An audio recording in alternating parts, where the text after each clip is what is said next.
The Pat Pod, hanging with the Hickey squad, think he's cool. We do too. Listen up, he speaks the truth. The Pat Pod, be a part of Hickey squad. No more singing, go, go, go. This is the Pat Hickey Show. Hey there, welcome. It is the Pat Hickey Podcast. I'm Rusty Humphries. He's Pat Hickey. And Pat, it is a weird time in the world. Unprecedented, isn't it? It's just unprecedented. People are freaking out. Are you freaking out? I'm not freaking out. No, Why? I'm not freaking out. Because just like anything, things will come, things will go. And I think the people that freak out, when they look back at it and go, why did I freak out, right?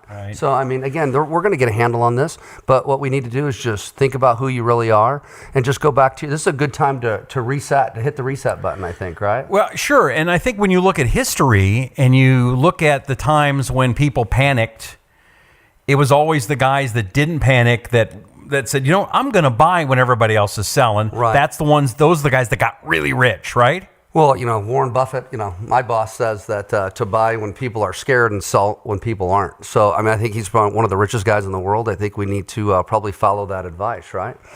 Okay. This is going to sound a little self-serving for you, but I don't mean it that way. I kind of want to find out if there's...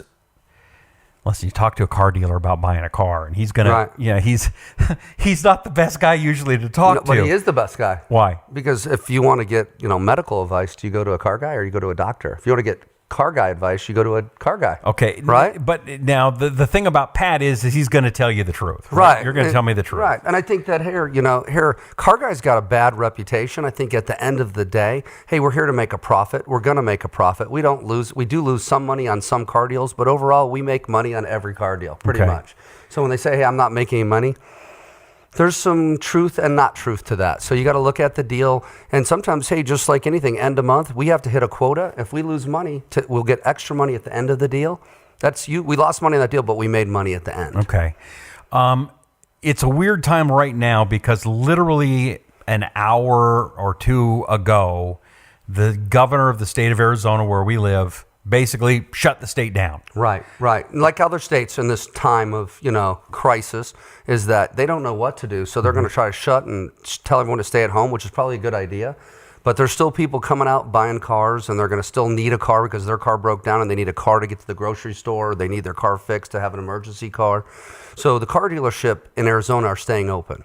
So the question I have is, just like in the stock market, where the guys that panic and got out lost, right, and the guys that bought got great deals, is now that, since everybody's panicking, is now the time to maybe go, I could get a sweet deal at a car dealership, because the car dealerships are the banks and everybody, they need business. Right. Well, time right now is 0% for 84. I've seen 0 for 72. Never seen 0 for 84.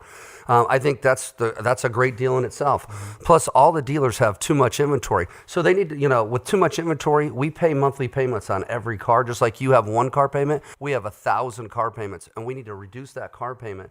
So we need to move those cars regardless of profit at this time. So, when there's always those stereotypical car dealer commercials. We've got too much inventory. Come on down today. Right. But there's something to that right now. Well, they're shutting the plants. There's so much inventory. If there wasn't enough inventory, they would not shut the plants. They're greedy. They're not shutting the plants just because of this epidemic. They're shutting the plants because there's too much inventory out there, and they need to catch up to the inventory surplus. And so to do that, they shut down all the plants for 2 weeks to a month, and the inventory will catch up on that. In that midterm time when they're shutting down the plants is the best time to buy a car.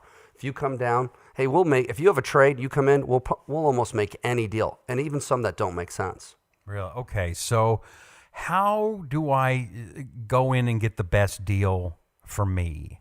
What is a best deal? What is a deal to you? Everyone has their own vision of a deal. Some guys want to come in and they want the dealer to lose money. They come in, they go, I want you to lose money. That's a hard deal because you're going to spend some time, because we don't like to lose money. Well, sometimes you got to pay people. Hey, sometimes we do, but you're preparing yourself for a long, arduous process. That if you want the dealer to lose money, he may do that for you, but you're going to go into battle with somebody that's pretty good at battle. And then there's some people that want to pay just a fair profit. So determine what that is. If it's $500 or $1,000 or $5,000. Some cars. If you're dealing with a $200,000 car. What's enough money to pay a guy to sell you that? Okay. Now, at the end of the day, determine what you feel is a fair profit. That person comes in and says, hey, I'll pay you $500 over invoice or $1,000 over invoice. And you deal with the dealer that way. That seems the deal will be the easiest way. You get in and out really quick. And the dealer likes to do it that way so that he makes a fair profit, you make a fair deal, you get in and out in a fair amount of time. And it's fun to do business Is that there way. any way to determine before I walk into Peoria Ford, Surprise Ford, whatever dealership, of what is fair? Because I got no idea. I walk in, I see a guy, I don't know. Some, transparent. What's fair? I mean, there is no fair. I mean, if you said what's fair to you is different than fair for me. I might think 200's too little or too much. You might think $1's too much. Okay. So it really determines what you think. Hey, if there's, and like a tip, how much do you tip? Now, the same thing. When do you decide when's a good tip, when isn't a good tip? If you have good service, why not pay a little bit more for that value of what your salesperson gave you or that dealership gave you of the experience? Now, if they gave you a bad experience, you shouldn't even buy a car there. Okay. I guess I'm trying to get to some numbers. And maybe that's not possible. Maybe that's too hard because it's such a big, wide range. I think the number's so everywhere. I mean, if you're buying, you buying a $5,000 car, cars go to $5 million. I mean, it could determine. Okay, so what's an average price? At a Ford dealership. The average price of a Ford right now is probably about $40,000 to $45,000 since they eliminated the cars. I think a fair profit's anywhere between $500 and $1,000 over invoice. When you say they eliminated the cars, the Fusions? Well, they're not selling the Focus anymore. The Fusion's going away this year. They're trying to get rid of. I like my Fusion. Yeah, I know. And yours looks good. You got that little hybrid model. I do. You? So they're not making any more of those? Nope, not anymore. Not after this year. Why? They just said they weren't selling. They're getting rid of cars in almost every manufacturer. They say they aren't selling. Hey, they might bring them back. Yeah. They have ebbs and flows. But gas at $2 a gallon, a lot of people are driving SUVs, big trucks, expeditions, lifted trucks. Because gas is cheap. Gas is cheap. When gas goes up, you'll see cars come back. So my hybrid will then be big time then. Big time. Yeah. Big time. Okay, cars are more expensive now than ever. However, there's more value to them. I mean, people go, well, back in the 80s, I was able to get a car for blah, blah, blah. Well, the truth is the cars are better today. They last longer. All these things are much better values, right? Well, what everyone forgets is the reason cars have gone up so expensive are the electronics. Mm-hmm. Look at what the electronics in the car today with navigation systems, with lane assist, with park assist, with cruise control assist. We've got like NASA shuttles almost in all these cars, and they're expensive. Electronics are expensive. Electronics are probably one of the main reason. The basics of the car is the basics of the car. Steel hasn't gone up that much. Glass hasn't gone up that much. The things haven't gone up that much. So the basic of the car, the electronics are what's gone up. Okay, so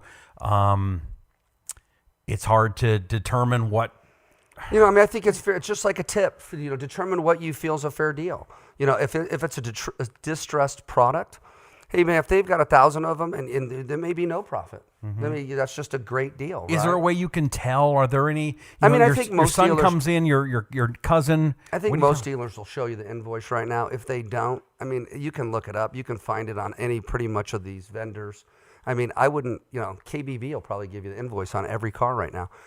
Any dealer will give it to you. So at the end of the day, I think if you're dealing with a dealer, just ask to see the invoice. I'll pay you $500 or $1,000 up, and I think your deal will go quicker than you really even imagine it will. Really? Yeah. So, so the manufacturers are nervous. How about banks? Are you hearing about our banks being easier to work with? And banks are, right now, I wouldn't say that they're easier, but I think they're in the business of lending money, and as this crisis grows, and people slow down on business and car loans pay back the quickest for their investment, I think you're going to see that a lot more car deals are going to get done. The banks are going to step up on credit a little bit more than they have.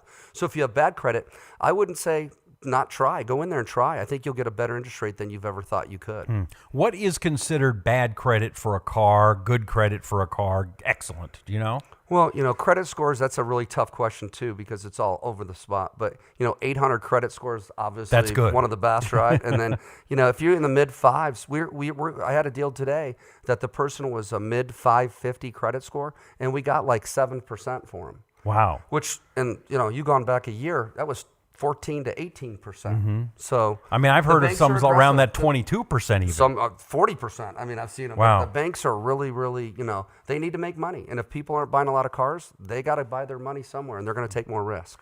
Okay, so let's just say I'm sitting at the dealership right now. I'm kind of sitting back. I've been watching this show on my phone, waiting for the guy to go back to that tower thing. I don't know what they're doing back there. Right.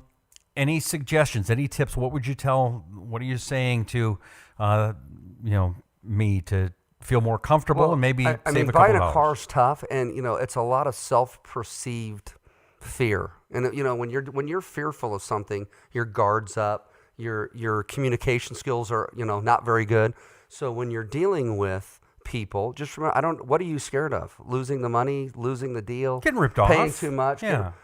I think most people today are pretty much smarter than they have been. You've already done all your research. You know what the deal is. I mean, if you're a couple dollars off either way, I think if you like the salesman and you like the car and you like, time's your most valuable asset. I wouldn't waste my time, in a dealership more than I have to. Okay. Or anywhere for that matter. Do you think you're a businessman? You got 500 employees. How long is this crisis going to affect us? Any idea? What's your guess? What's your gut? Man, I think the butterfly effect or the ripple effect of this is going to be here for a while. I mean, financially, with all these people being laid off, furloughs, layoffs, terminations, I think it's a systemic problem that has been around for a while. I think we really need to pay attention to there's an underlying issue on all these is that people don't save money anymore. And, if you look at the American people, most people can't go a month, 2 months, 3 months without a paycheck. That's scary. I mean, today's world is as unstable as the world is today. This is only the first pandemic I've ever really heard of. I mean, you heard of these weird viruses like Zika virus or the West Nile virus or this or that. But we never shut down airplanes. They shut down Disney we didn't World. shut down Disney World for that Right. stuff. So this might be the new, right? And that at the end of the day, I think it's a wake-up call for most people to start saving. Hey, at least have a 3-month supply of money. I mean, they say you should have a 1-year supply of money that you can, if you were laid off or you got fired. That sounds nice. Yeah. In today's world, though, you talk, how do you do that? Because, I mean, hey, if you make $100,000 a year, you're still, I've met a lot of people make $100,000 a year, they're broke. I mean, by the time you have 2 kids, 2 car payments, a house payment, insurance payments, you got like $100 a week to spend. Right. And then if you go lower than that, you look at, somebody making $40,000-$50,000 a year, man, they're barely getting by. To save, it's easy to say, just go save money. But I think you do have to look at your, what are you doing to do that? Are you eating at Starbucks every day? Are drinking Starbucks every day? Are you eating out every day? Are you, I had a 32-year-old kid sitting in front of me telling me how broke he is. And in his hand, he had a Trenta Starbucks iced tea or whatever it was drinking there. It's some weird coffee drink, costs like $5, $6. Right. And I think he does that every day, twice, 2-3 times a day. That adds up. Well, you take $15 a day times 20 days. I mean, that's a car payment, Yeah. But these kids don't realize that, and you got to think about it, is that here at the end of the day, you can, and I'm not saying don't, if that's your hot button that turns you on, you should do that. But you have to have some savings. You got to have something to fall back on. You can't just live on hope the whole time. You got to have something, some security that if you do have that, you're going to work better and harder anyway. How would you suggest somebody do better in savings? You're a guy that's done that. I think at the end of the day, you have to live within your means. You have to live within your means. And again, that's hard to do, but everyone now I don't have to do anymore, but I drove a junk car. Even, when I did make some money, I drove not a very nice car until I had money. I didn't buy the house until I saved 20% down. So I had PMI, so I didn't want to pay PMI insurance. I didn't buy the nicest clothes. I bought nice clothes, but not the nicest clothes. I made the clothes that were cheap that looked nice. You just have to be frugal where you can be until you have the money that you don't have to be. Let me ask you one more about money, and that is when you're buying a car, how important is down payment? Everybody goes, I don't want to pay anything down. Well, Is that a good idea? I think that it's a horrible idea. Again, if you're, and the way these banks are structured, most people don't even understand. If you ask what's simple interest, they go, oh, I know what that is. And you ask, well, what is it? Explain it to me. And they can't, because you don't want to seem dumb. But simple interest is all front loaded. That means like your house, your car. Simple interest means that the first part of the loan, it's the majority of interest to the end of the loan, then the pendulum swings back to your side. So like, for example, in a 6-year loan, the first 3 years payments almost all go to the bank. That's why most people have inequity. So the more money you put down will guarantee a little bit more equity than inequity, because the minute you drive off the lot, new or used, the car's worth, you're already down the tax and license, which is about 10%. So if you're buying a $50,000 car, you're down $5,000 the minute you drive off the lot, just because of tax and license, if the car didn't depreciate at all. So if the car depreciates another 10%, you're $10,000 upside down on a $50,000 car the minute you drive off the lot. Wow. Not because of the car dealer, not because of the car, because that's the way math works. So how would you suggest, I mean, is there a percentage that you tell your friends, okay, put this much down, you really should do this? The minimum you should put down is tax, title, and license, the minimum. But really, you should put 20 to 30% down. With that money down, the bank's going to buy you more aggressively because you have skin in the game, and they're probably going to give you a better interest rate. They're going to buy your deal faster, and you're going to have a little bit more equity. You're not necessarily equity in the car, but you're going to be in a better equity position when you trade that vehicle in, so you don't have to continually. Most people, their problem is not the car they're buying today. It's 2 cars ago. They traded that car and transferred the inequity. Then they trade that car, transfer the equity. And they go, oh man, I'm so buried. With all that inequity, the banks charge more because they're taking more risk. So you have to if you have a big carry on or what's called an advance on a car deal, the banks want more money or more interest rate for their risk they're taking on that asset. And that's where the cars really starts going exponentially. Right. And the difference between a guy with bad credit and good credit is thousands and thousands of dollars on a car. It really is. It really is. So, I mean, again, if you start good habits with buying cars in the beginning, put money down, you'll be fine for the rest of your life. Just have that as, and your life's about habits. If you have bad habits, create bad decisions, create bad investments, make you have bad credit. But you say do that at the beginning. It sounds awesome, but if I'm in my 30s, 40s, and 50s, it may be too late for that. How do you fix that? More down payments? Well, I think that you don't buy the brand. And here, this could sound weird from a car dealer. You don't buy the brand new car. What? You go buy a $1,500 car and then save your money and then go buy the car when you can afford it. Which most people don't want to hear that. They want to say, I want it now. I deserve it now. It'll make me feel better now. They put themselves out and then they get in trouble. That may be the most honest thing I've ever heard from a car dealer in the history of the world. That's kind of it, right? Yeah. They get caught up in the ether. They call it ether, like this, the customers get all crazy. The new car smell? They get emotional, they get crazy, and then they go home and they cry about it. They made a bad decision. And that it shouldn't be that way, right? A car is probably the most fun thing you should buy. And it should be the most exciting thing because you should be proud buying a car. You earned it. You saved up money. It's an asset to you if you buy it right. It's not a good investment. It's an asset, though. And you can use it if you put the right money down and you buy the right car and you take care of it. It should never be a bad thing for you. Mm-hmm. All right. Well, that's some of the most honest stuff I've ever heard from a car dealer. And Pat, I appreciate it. One of the things I suggest you do is go to Peoria Ford or Surprise Ford while all of this stuff is going on, because you think this is really Well, I think that, they're not going to, they can't, obviously, it costs a lot of money to go 0% 84 months. I don't think they're going to do it for a long time. I think that you should capitalize on that. That's the best way to go. It's free money. You can finance the car you like, get a good deal on it, get a lot of money for your trade, and build equity in your car instead of that first 3 years building those. If you look, what's amazing, if you go to any city, I don't care, a small town in Texas has a bad looking bank in it, right? You go to the smallest towns in Texas, their banks always look the best. You go downtown Phoenix, they got those skyscrapers. You go down to New York, every tall skyscraper is Morgan Stanley, Bank of America, Chase.